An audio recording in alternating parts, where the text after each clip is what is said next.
Okay, the next sheet is going to address some of the codes. The next few sheets are going to address some of the codes that relate to multifamily housing.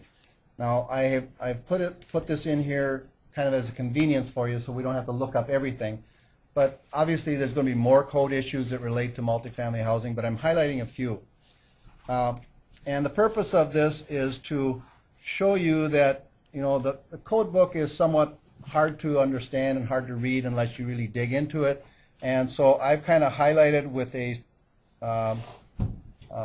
green outline around the section of this part of the code that relates to something we're going to be addressing right now, which is the stairway width. And we already mentioned some things relating to that. But here it tells you that the width of the stairway shall be determined by, as specified in section 1003.2.3.1, but such width shall not be less than 44 inches. And that's for accessible or egress stairways, right?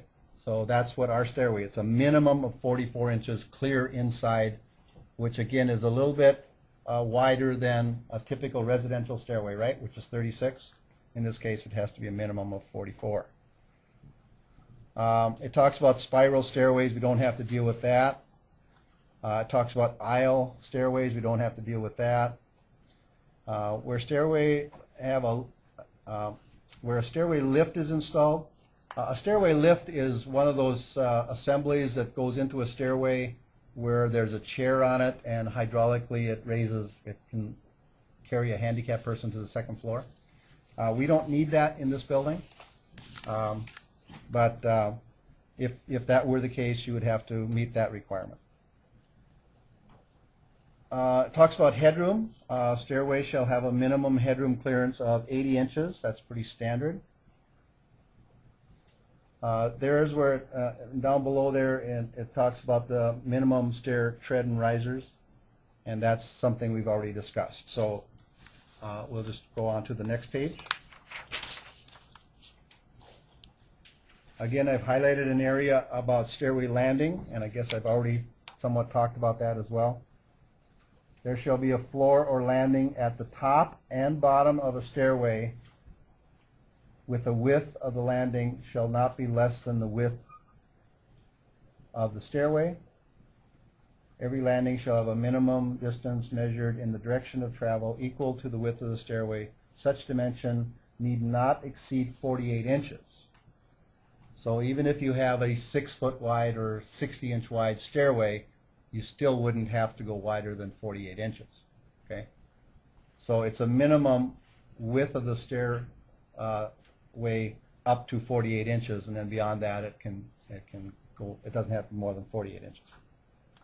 Okay. But again, it could be whatever it needs to be above that if you want it. Talks a little bit about stairway construction. I'm not going to go through all of this stuff. It's just stuff that you can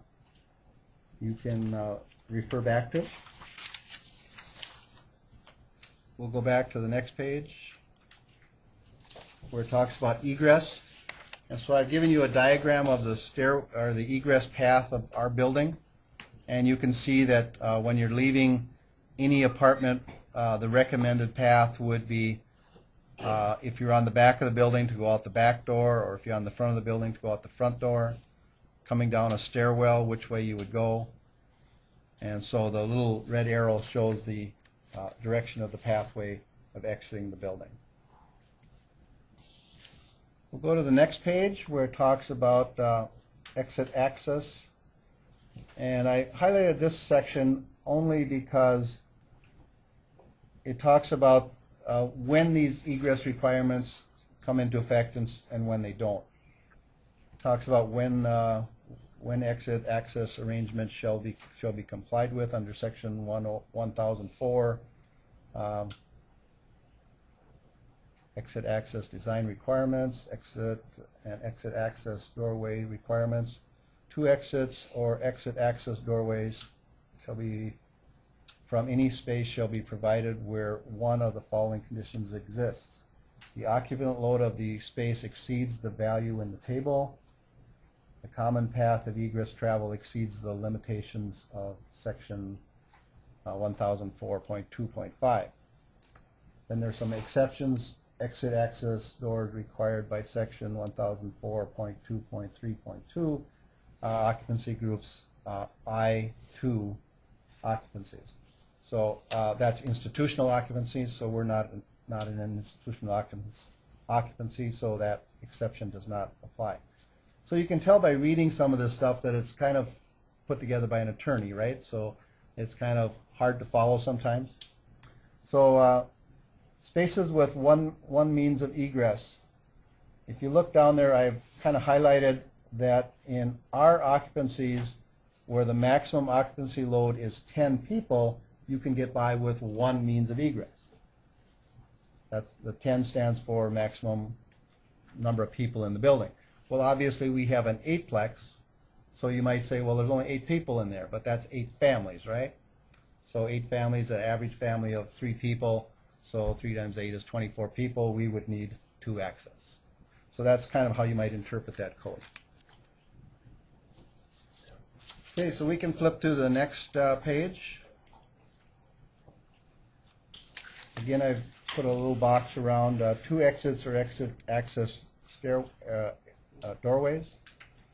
Where 2 exit or exit access doorways are required from a portion of the existing building, the exit doors or exit access ways shall be placed a distance apart equal to not less than half the length of the maximum overall diagonal dimension of the building or area to be served, measured in a straight line between exit doors or exit access doorways.